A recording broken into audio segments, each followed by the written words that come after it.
Halo, perkenalkan nama saya Nicholas dari kelas Material Teknik 1B. Pada kesempatan kali ini, saya akan menjelaskan mengenai pengujian impact. Apa uji impact itu? Uji impact merupakan pengujian yang mengukur ketahanan bahan terhadap beban kejut. Pengujian impact adalah suatu upaya untuk mensimulasikan kondisi operasi material yang sering ditemui dalam perlengkapan konstruksi dan transportasi, di mana beban tidak selamanya terjadi secara perlahan-lahan, melainkan datang secara tiba-tiba.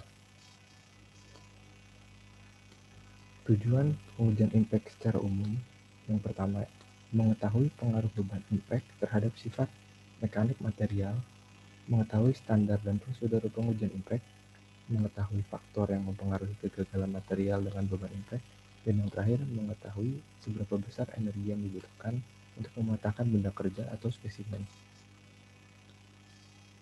Di sini ada metode uji impact terbagi menjadi dua. Yang pertama ada metode Charpy atau biasanya digunakan di Amerika.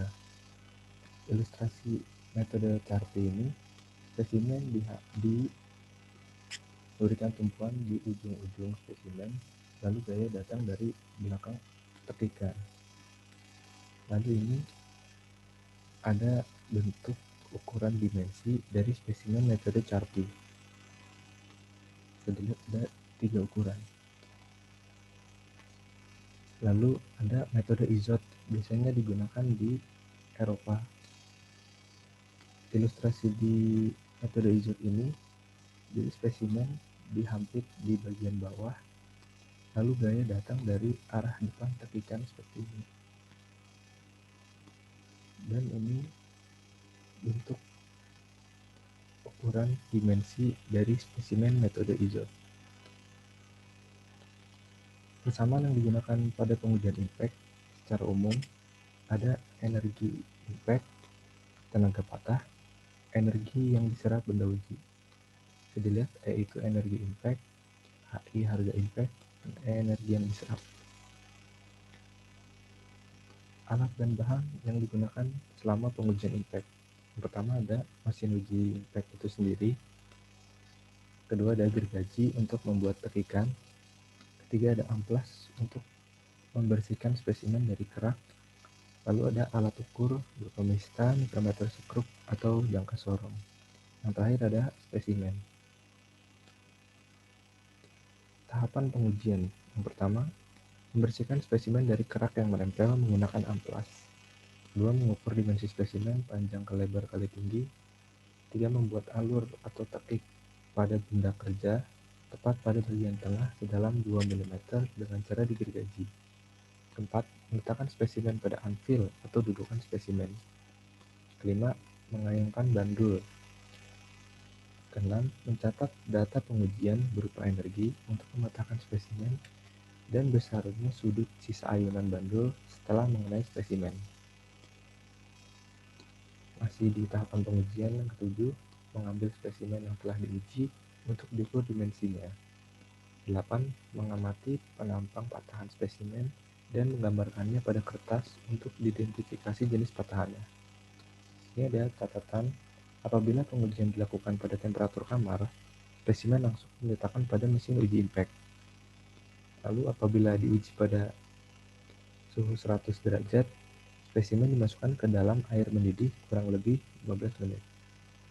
Apabila diuji pada temperatur 0 derajat, spesimen diletakkan dalam termos yang berisi es batu kurang lebih 30 menit. Di sini ada grafik uji impact hasil dari pengujian impact. Yang terakhir ada kesimpulan yang didapatkan selama pengujian impact. Pertama, ada temperatur mempengaruhi besar kecilnya harga nilai impact dari suatu material. Pada temperatur tinggi, material akan bersifat ulet, harga impact tinggi. Sedangkan pada temperatur rendah, material akan bersifat rapuh atau getas, atau harga impact rendah. Selanjutnya, temperatur transisi adalah temperatur yang menunjukkan transisi perubahan jenis perpatahan. Getas menjadi ulet atau sebaliknya. Biasanya ditunjukkan dengan peningkatan atau penurunan harga impact dan sifat perpatahannya campuran. Selanjutnya, patahan ulet ditunjukkan dengan permukaan patahan yang kasar, gelap, dan berserabut. sedangkan patahan getas ditunjukkan dengan permukaan patahan yang mengkilap, halus dan tidak berserabut. Pada patahan ulet, jalur patahan terletak pada batas butir, sedangkan patahan getas, jalur patahan menembus batas butir. Pada patahan ulet, spesimen sempat mengalami deformasi plastis, sedangkan pada patahan getas, spesimen tidak sempat mengalami deformasi plastis. Berikutnya ada contoh soal. Pada suatu pengujian impact, diketahui spesimen memiliki tebal 5 mm, lebar 13 mm, dan luas 65 mm kuadrat. Jika sudut alfa 300 derajat dan beta 290 derajat, serta panjang lengan 0,65 meter dan berat pendulum 14 kg.